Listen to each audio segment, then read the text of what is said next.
तो आज हम लोग तत्वों का आयन निकालना सीखेंगे और उसका इलेक्ट्रॉनिक विन्यास। ठीक है, तो 1 से 30 तक का इलेक्ट्रॉनिक विन्यास हम लोग सीखेंगे कैसे लिखते हैं, और उसके बाद उनका आयन निकालने सीखेंगे। ठीक है, तो देखते हैं। जैसे पहला तत्व है हाइड्रोजन। ठीक है, और हाइड्रोजन का अगर इलेक्ट्रॉनिक विन्यास बोले तो होता है केवल एक, क्योंकि हाइड्रोजन के पास एक इलेक्ट्रॉन है, तो एक है तो केवल एक ही लिखा जाएगा। फिर हीलियम की बात करें तो हीलियम का परमाणु क्रमांक 2 है और इलेक्ट्रॉनिक विन्यास भी क्या होगा, 2। फिर बात करें Li मतलब लिथियम, तो लिथियम का परमाणु क्रमांक 3 है, तो लिथियम का हो जाता है 2,1, 2,1, 2 और 1 3। ठीक है, पहले सेल में 2 से ज्यादा इलेक्ट्रॉन नहीं हो सकते ना, तो अब चूंकि परमाणु क्रमांक अगर 3 हुआ तो 3 इलेक्ट्रॉन भी होंगे, तो इसीलिए 3 होंगे तो 2,1 हो गया। अब चौथे नंबर पे है बेरिलियम, तो बेरिलियम तो पहले कोष में 2 ठो, तो उसके अगले में कितने हो जाएंगे, फिर 2 ठो, तो 2,2 हो जाएगा। फिर पांचवा बोले तो पांचवा बोरान है, तो बोरान का हो जाएगा 2,3, बोरान क्या हो जाएगा 2,3। फिर छठवां कार्बन, तो कार्बन का होता है 2,4, तो पहले कोष में 2 से ज्यादा हो ही नहीं सकता, तो 2 से ज्यादा नहीं हो सकता, 2 क्या हो जाएगा 4। फिर 7वां तो नाइट्रोजन, तो 2,5। ठीक है, फिर 8वां तो 2,6, क्योंकि पहले में 2 से ज्यादा नहीं हो सकता, तो 2 से ज्यादा होगा तो बगल वाले में ना। अब 9वां, तो 9वां तो पहले वाले में 2 और उसके बाद वाले में 7, तब 7 2 9 होगा, तो 9वां यानी फ्लोरीन का हो जाएगा 2,7। और 10वां यानी नियान, तो पहले वाले में 2 ही होते हैं, तो 2 अगर हो गए, अब परमाणु क्रमांक 10 है तो 2,8, इसलिए 2,8 हो गए। अब देखिए, पहले कोष में अधिकतम 2 इलेक्ट्रॉन, दूसरे कोष में अधिकतम 8 इलेक्ट्रॉन, तो अब 10 तक भरे तो दूसरा भी भर गया, अब किसमें भरना शुरू होगा, तीसरे वाले में। तो सोडियम, सोडियम का होता है 2 8 1, 8 2 10 1 11, तो 11 है यहाँ पे। 12 मैग्नीशियम का है, तो मैग्नीशियम का 12 है तो 2 8 2। अब 13 एल्यूमिनियम का है तो 2 8 3। और 14 सिलिकॉन का है तो 2 8 4। अब 15 फास्फोरस का है तो 2 8। और 16 सल्फर का है तो 2 8। और 17 है तो 2 8, 17 है तो 2 8 7, तो 8 2 10 17 आ भी रहा है। और 18 आर्गन का 2 8 8। अब तीसरे वाले में 8 ही रहेंगे ना, अब तीसरे वाले में 8 से ज्यादा तभी होंगे जब चौथे वाले में कितने हो जाएं, 2, तो तीसरा भर गया ना 8। अब किसमें बनना शुरू होगा, चौथे वाले में, पहला दूसरा तीसरा चौथे वाले में बनना शुरू होगा। तो 19 परमाणु क्रमांक है किसका, पोटेशियम का, तो 19 पोटेशियम का है तो 2, 8, 8, 1, 8 2 10 8 18 1 19। अब 20 कैल्शियम का है तो 2, 8, 8, 2। अब बाहरी कोष में 2 हो गए ना, अब तीसरे वाले में 8 से ज्यादा कर सकते हैं। देखो अब हो गया 21, 21 मतलब स्कैंडियम, स्कैंडियम का 2 8 9 2। अभी कहां तक बढ़ेगा, 18 तक, कहां तक बढ़ेगा 18 तक, फिर 9 के बाद 10 के बाद 11 के बाद, अब 13 क्यों हो गया, क्योंकि ये जो क्रोमियम है अपवाद में आता है। क्रोमियम किस में आता है, तो क्रोमियम अपवाद में आता है, तो याद कर लीजिए यहाँ पे 1 होके यहाँ 12 ना होके 13 हो जाता है। फिर अब यहाँ 13 हो गया है, तो अब 1 में बढ़ेगा तो क्या हो जाएगा, फिर 2, फिर यहाँ 13 के बाद 14 15 16 17 नहीं है 18 आ गया। क्यों, याद कर लो, कॉपर भी इस नियम का पालन नहीं करता। ठीक है, तो ये इलेक्ट्रॉनिक विन्यास आपको समझ में आ गया होगा। अब देखिए, तो 1 से 30 तक आप लोग जो है इसे लिखना अच्छे से सीख लीजिएगा। ठीक है, अब बात करें आयन की, तो देखिए जितने भी तत्व हैं, ठीक है, वो चाहते हैं कि अपने निकटवर्ती अक्रिय गैस के बराबर हो जाए। किसके, निकटवर्ती अक्रिय गैस, तो यहाँ अक्रिय गैस कौन है, हीलियम, तो हाइड्रोजन चाहता है हीलियम के बराबर हो जाए ना, तो हाइड्रोजन का देखिए आयन जो है +1 होता है। क्या होता है, हाइड्रोजन का आयन कितना होता है, +1। हीलियम का आयन कितना होगा, 0, हीलियम का आयन। अब लिथियम चाहता है कि हीलियम जैसा हो जाए, हीलियम के पास कितने हैं, 2, तो हीलियम जैसा हो जाए तो ये 1 को इलेक्ट्रॉन ज्यादा ना है, तो देना पड़ेगा, तो एक इलेक्ट्रॉन देगा, इसलिए लिथियम का क्या हो जाएगा, प्लस का एक।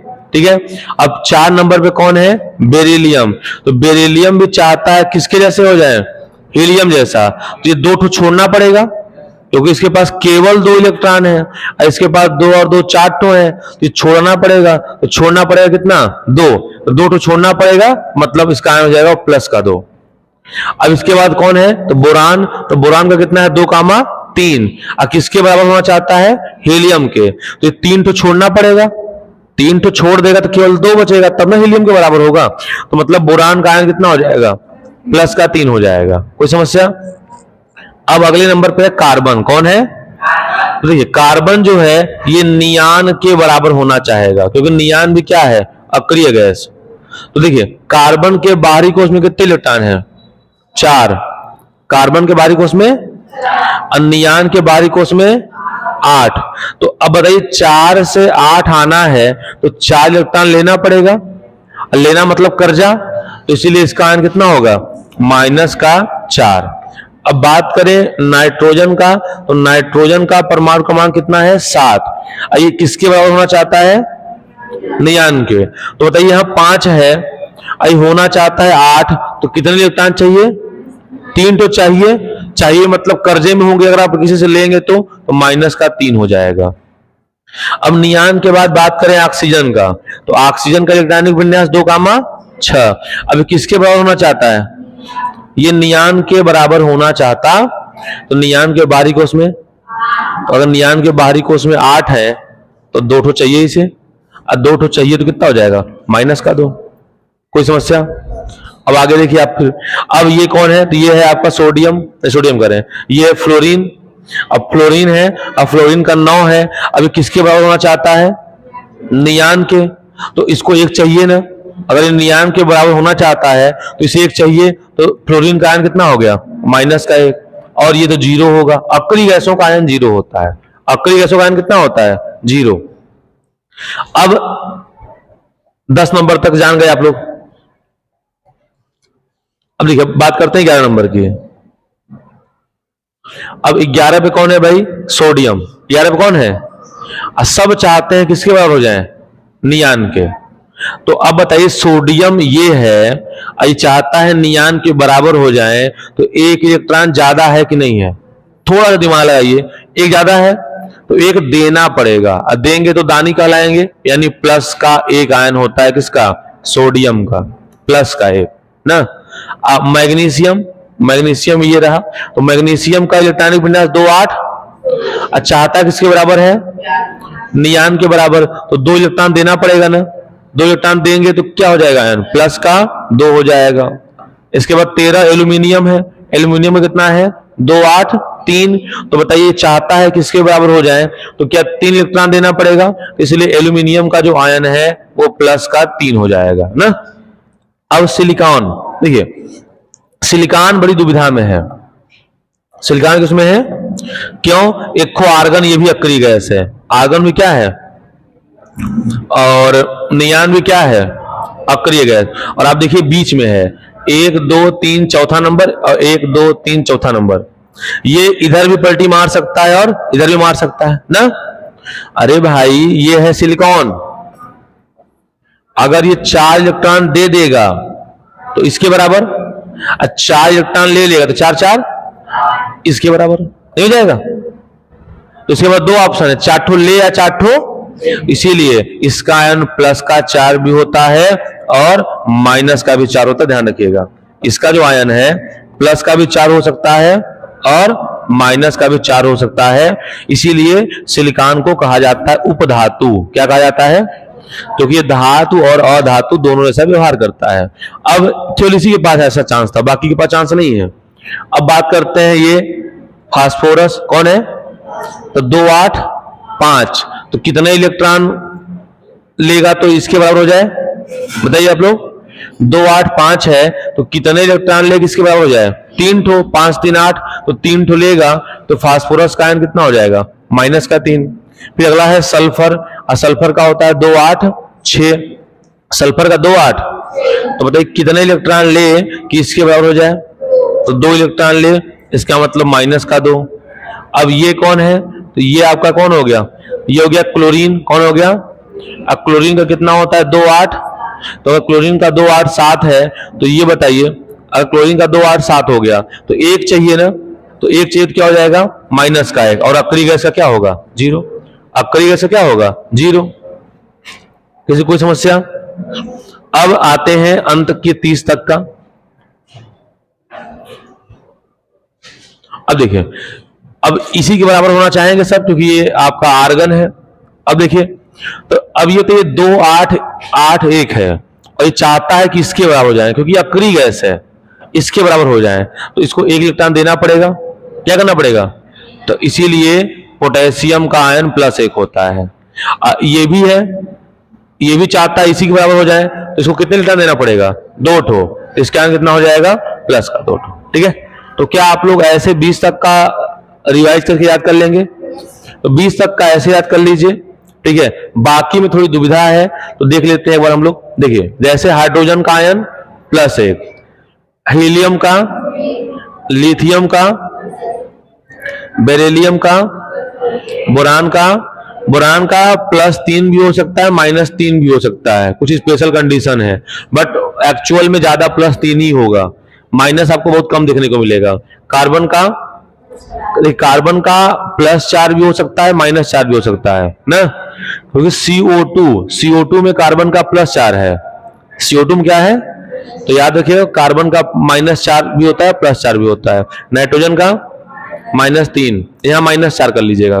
कार्बन ऑक्सीजन का -2, फ्लोरीन का, नियान का, सोडियम का, मैग्नीशियम का, एल्यूमिनियम का, सिलिकॉन का +4 भी। और अब फास्फोरस देखिए, ये बड़ा इंपॉर्टेंट है, फास्फोरस सल्फर।